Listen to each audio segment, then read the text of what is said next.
Abrindo os assuntos de imunologia da unidade 2, vamos falar agora do desenvolvimento dos repertórios imunológicos, que está na parte do final do capítulo 4 do Abinhas.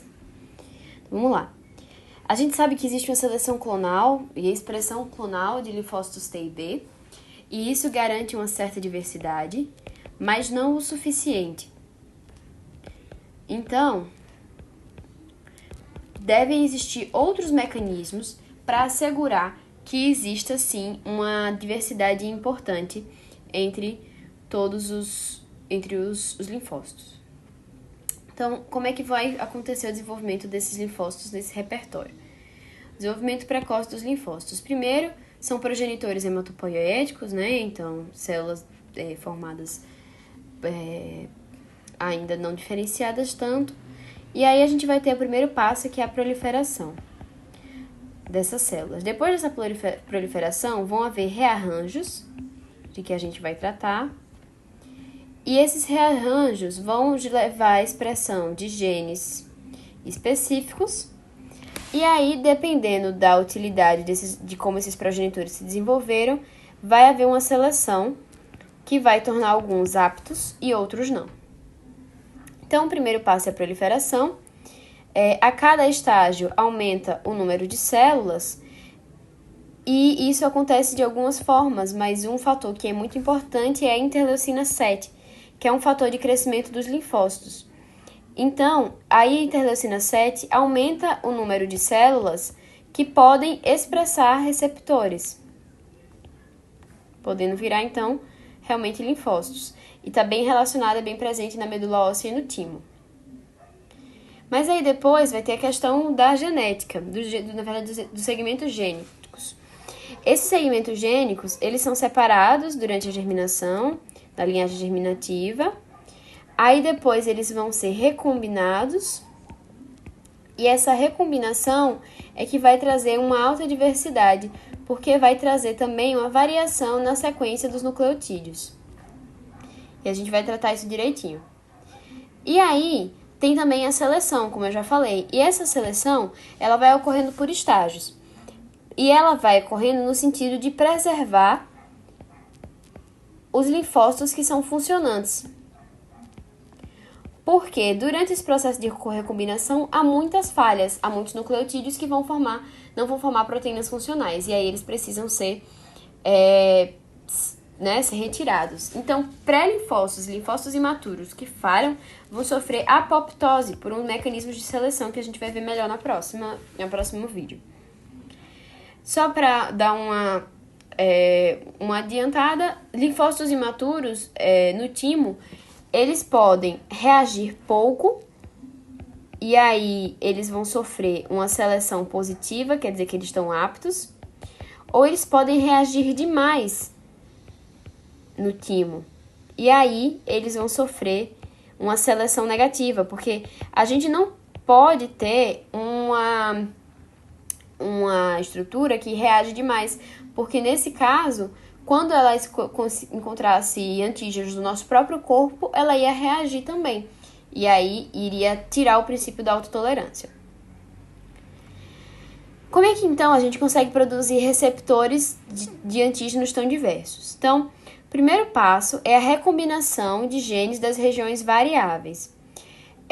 A gente tem células tronco-hematopoéticas, né, que vão ser os progenitores linfóides, e eles vão ter losses com regiões, que na verdade são regiões de genes, né, regiões V, muitas regiões V, e algumas regiões C. E aí, essas regiões nada mais são do que sequências de codificação que vão formar proteínas, né, RNAs e proteínas, que são os receptores, na verdade, dos linfócitos. Eles formam os receptores. Nessas regiões, a gente também tem, além das regiões V e C, a gente tem a região D, de diversidade, e a região J, de junção. Só que a região D, diversidade, ela só vai estar presente nas partes pesadas e beta do TCR. Então, essa é a exceção, porque a D não está presente em todos. O que vai acontecer? Então, a gente tem um protegenitor linfóide, e antes dele transformar em uma célula beta, ele vai sofrer recombinações dessas regiões, VDJ. E essa recombinação pode ser tanto VDJ quanto VJ, depende da questão que a gente está falando, depende do tipo de célula que a gente está falando. E aí, a gente vai ter uma recombinação nessas estruturas para aumentar a diversidade, como a gente tratou. Vamos ver melhorzinho.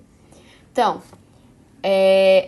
o exon VDJ, ele vai ser transcrito. Então, a gente tem, vamos supor, possibilidades de V, possibilidades X de V, possibilidades Y de J. Então, possibilidade de V, possibilidade de D, possibilidade de J. 1, 2, 3, 1, 2, 3. Isso vai gerar uma possibilidade de diversidade. E aí, eles vão se combinar. E aí, quando prontos, vão virar um exon da região CMI. E aí, vão formar, então, o RNA mensageiro completo. E esse RNA mensageiro, claro, vai virar a proteína da cadeia Mi. Cadeia pesada Mi. Então, essa recombinação VJ é feita por recombinases VDJ. Essas recombinases VDJ nada mais são do que a junção de RAG1 e RAG2. Mas essa recombinação VDJ ela só vai estar presente em linfócitos B e T imaturos. E é claro que como a gente tem essa recombinação que pode gerar uma alta variedade, a gente acaba gerando muitos erros. E as ligases conseguem reparar alguns desses erros. Esse tipo de recombinação que a gente tratou agora é chamado de diversidade combinatória, porque até lembra um pouco do assunto de análise combinatória, que vai ver a questão das possibilidades. Mas existe um outro tipo, que é chamado de diversidade juncional, que consegue trazer ainda mais diversidade. Porque, em vez dela alterar essas combinações entre as cadeias V, D e J, ela consegue alterar a sequência de nucleotídeos dentro dessas regiões V, D e J. E aí, por consequência, a gente vai ter ainda mais alterações e possíveis combinações. E ela atua de 3 formas. A primeira é através de exonucleases, que vão tirar nucleotídeos dos segmentos VDJ. A segunda é através da TDT, que vai adicionar nucleotídeos aleatoriamente entre as junções VD e VJ. Então, nessas regiões, ela vai adicionando nucleotídeos de forma aleatória. Essas regiões são chamadas de regiões N. E, por último, também tem o preenchimento da sequência de DNA por nucleotídeos P. Então, vai colocando na sequência de DNA esses nucleotídeos P que vão conseguir codificar aquela região que a gente já tinha falado, que é hipervariável, que é o CDR3.